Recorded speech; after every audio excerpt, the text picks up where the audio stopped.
नमस्कार. नमस्कार. तुमचं नाव सांगा. रामदास वनावेळे. होय. तुम्ही कोणत्या खेळामध्ये काम करता? काठीवाडीच. फक्त काठीवाडी. काठीवाडीच, दुसरं कोणतंच नाही. आणि कोणकोणते बाजार करता? आम्ही एक वडोद बाजार करतो आणि 40 बाजार तुमचं म्हणजे घरचा घरचे, बाकी कुठले बाजार करत नाही. आणि पाठीमागे जी शाळा दिसते त्या काठीवाडी म्हणा सगळं. हो, काठीवाडी. त्याच्या काय अंदाज किमती राहतील? किमती जशी घेतली तशी 15 पासून 20 पर्यंत किंमत आहे. आणि याच्याबरोबर पिल्ले येणार आता शेळ्यांबरोबर? नाही नाही नाही, फक्त खाली शेळ्या? खाली शेळ्या, काही गाबना शेळ्या. पिल्ले अलग विकले जातात. आणि पिल्लांची काय किंमत राहते त्या पलीकडच्या? पिल्ले काही मागूर आले 4 न मागूर आले, काही 3.5 न मागूर आले.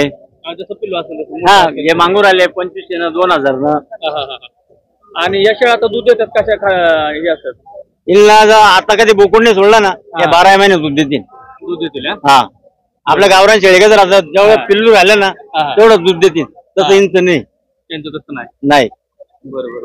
आणि मला एक सांगा, जर समजा आता काठीवाडी शेळ्या जर समजा बंदिस्त मध्ये पाळायचं म्हणलं तर जमलं काय? हो, जमतं ना. त्यांना फिरवावंच लागेल असं काय? नाही, थोडाफार फिरायला लागतं, काय हरकत नाही. पण नीलला निंबाचा पाला लागतो दिवसातून 1 चावतरी. पाहिजे. हो, 1 चावतरी पाहिजे. बरोबर. आणि अजून काय तुमच्या माहितीने काय करायला लागेल त्याच्यासाठी एक्स्ट्रा? नीलला चांगलं सांभाळसाठी शेळ्या चांगला सांभाळा. तुम्ही जेवढं निम खावडले ना तेवढं तंदुरुस्त. हो. तुमचा मोबाईल नंबर सांगा. माझा नंबर 84 59 51 03 23. ठीक आहे. धन्यवाद.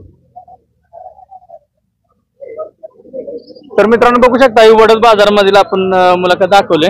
तर अशा प्रकारचा आपला वडद बाजार आहे. तर नक्की या बाजाराला व्हिजिट करा. बाजार सोमवारी असतो, सकाळी 8 वाजल्यापासून 12-1 वाजेपर्यंत हा बाजार चालत राहतो. तर अतिशय चांगल्या क्वालिटीमध्ये आहे. बाजार मोठा आहे.